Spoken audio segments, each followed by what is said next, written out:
अपदीपो भाव में आप सबका हृदय से स्वागत है। नमो बुद्धाय। तो अपनी ज्ञान मार्ग की साधना को तो हम आगे बढ़ाएंगे, सांसों पे तो हम ध्यान देंगे ही, परंतु साथ में आज हम आप लोगों से ये सवाल करेंगे कि और आप लोगों के कमेंट द्वारा मैं ज़रूर जानना चाहूँगी। आप लोगों के कमेंट का मुझे बहुत ही बेसब्री से इंतज़ार रहेगा, क्योंकि बुद्ध जी के विषय में आप लोग क्या राय रखते हैं।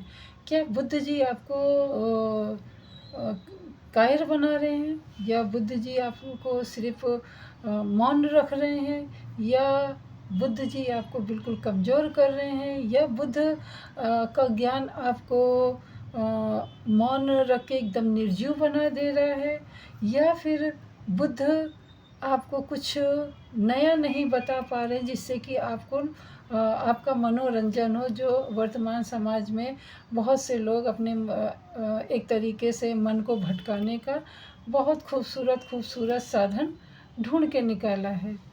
तो आपको इन 4-5 जो सवाल हैं, उनमें से आपको बुद्ध क्या लगते हैं, ये जानना मेरे लिए तो अति आवश्यक है।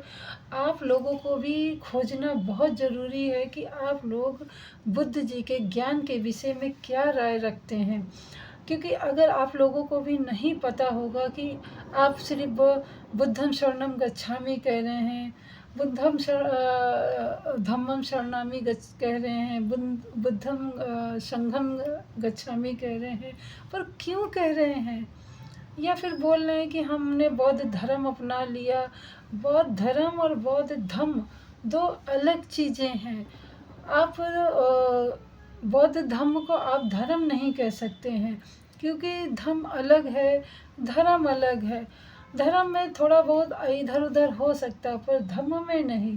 और ये भी है कि आप सच में वो जहाँ पे हैं उस चीज़ के विषय में बहुत अच्छे से जान लें, समझ लें, ये भी बहुत ज़रूरी रहता है। तभी तो आप उस चीज़ को बहुत अच्छे से आप ग्रहण करेंगे।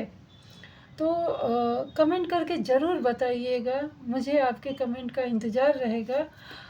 क्योंकि बहुत से लोग हैं ना, मतलब मैंने देखा है, सुना है, बुद्ध को केवल मतलब इसलिए भी नहीं बुद्ध जी को मानते हैं, क्योंकि उनका मानना है कि बुद्ध जी हमें कायर बना रहे हैं, बुज़दिल बना रहे हैं। इनके धर्म में जाके तो हम लोग बिल्कुल निर्जीव हो जाते हैं, कुछ करने की इच्छा ही नहीं होती है। तो मैं यहाँ पे उन लोगों से हाथ जोड़ के कहना चाह रही हूँ कि भाई मेरे, अगर ऐसा है तो आपने शायद बुद्ध को जाना ही नहीं है, बुद्ध को समझा ही नहीं है।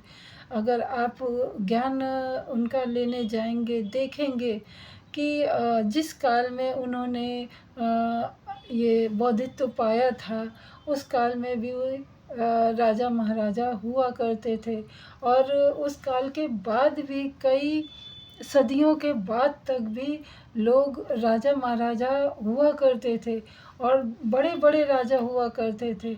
वो भी अपनी पग उनके चरणों में रखते थे, अपना ताज उनके चरणों में रखते थे। पर इसका ये मतलब नहीं कि वो देश नहीं चला सकते थे, अपना राज्य नहीं चला सकते थे, अपना शासन नहीं अच्छे से कर रहे थे। वो सब कुछ करते हुए केवल सजग होके कर रहे थे। इसीलिए आपने देखा होगा पुराने मानचित्र में अपना भारत कितना बड़ा था। अपना जो आज तो लोग हिंदुस्तान कहते हैं, भारत कहते हैं, इंडिया कहते हैं, परंतु उस समय ये देश कितना विशाल था अशोक के समय में, कि ये जो तुर्की, बर्मा, नेपाल, भूटान और और जाने कितने राज हैं, ये जो पाकिस्तान, बांग्लादेश, चीन, ये सब भारत में ही आते थे। परंतु धीरे धीरे क्या हुआ, सब बिखरता गया, और आज बिखरते बिखरते भारत मुट्ठियों में बचा है। उसके बावजूद भी यहाँ के जो शासक कह लें, आज के समय में तो जो हैं वो अपने आप को शासक ही बोल रहे हैं, वो भी नहीं चला पा रहे हैं। वो भी अभी धीरे धीरे मौजूदा हालात में शायद विदेशियों के ही हाथ में चला गया है। तो यहाँ पे मैं राजनीतिक की बात नहीं करूँगी, यहाँ पे सिर्फ शुद्ध और शुद्ध बुद्ध जी की ही बात करूँगी। ये बुद्ध से ही रिलेटेड था, इसके लिए मैंने 2-4 शब्द बोले। मतलब कहने का मतलब है कि राजा महाराजा तब भी हुए थे, वो राजपाट तब भी किए थे, बड़े सुचारू रूप से किए थे, उन्होंने देश भी जीते थे, परंतु उतना नहीं कि मतलब ज़रूरत से ज़्यादा या फिर अनर्थक उन्होंने खून बहाया हो या मार काट मचाई हो।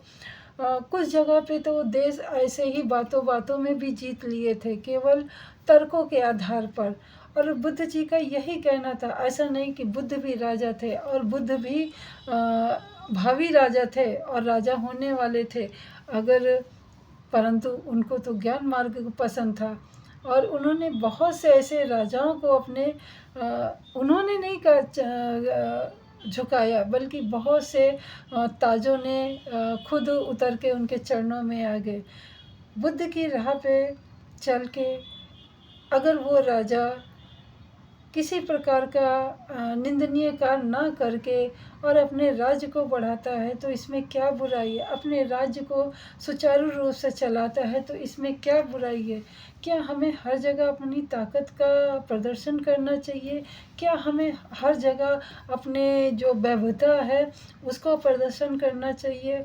बुद्ध ने यही समझाने की कोशिश की थी कि जहाँ पे जिसकी जितनी ज़रूरत हो उतना इस्तेमाल करो, ना कि आप ज़रूरत से ज़्यादा ज्ञानवान किसी को बना दो या ज़रूरत से ज़्यादा धनवान किसी को बना दो या ज़रूरत से ज़्यादा किसी के ऊपर जो निर्दयता रहती है वो करो।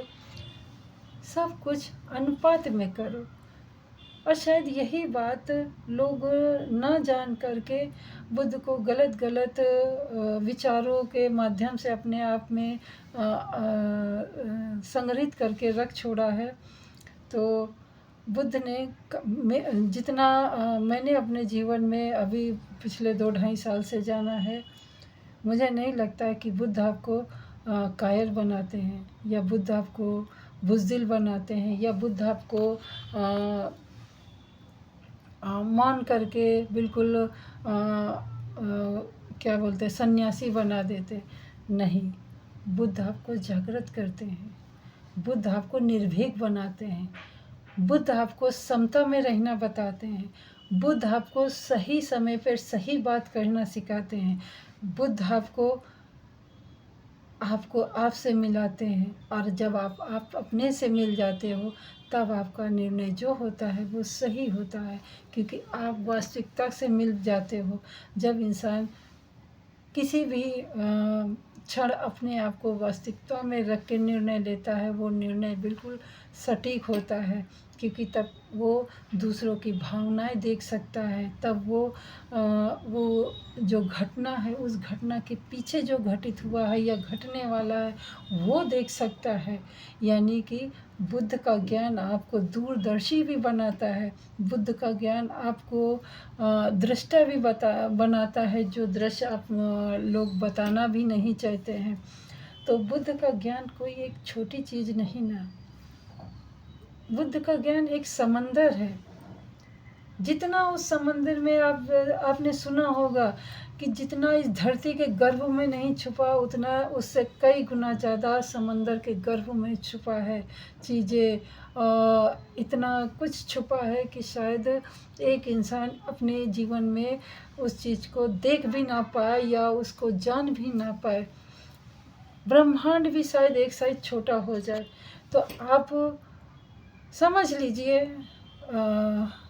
शायद मैंने तो मान लिया है कि बुद्ध का ज्ञान वो है कि आपको ब्रह्मांड भी नापना सिखा दे सकता है, आपको समुद्र भी नापना सिखा दे सकता है और आपको भू के गर्भ के भी गर्भ में ले जाना सिखा सकता है।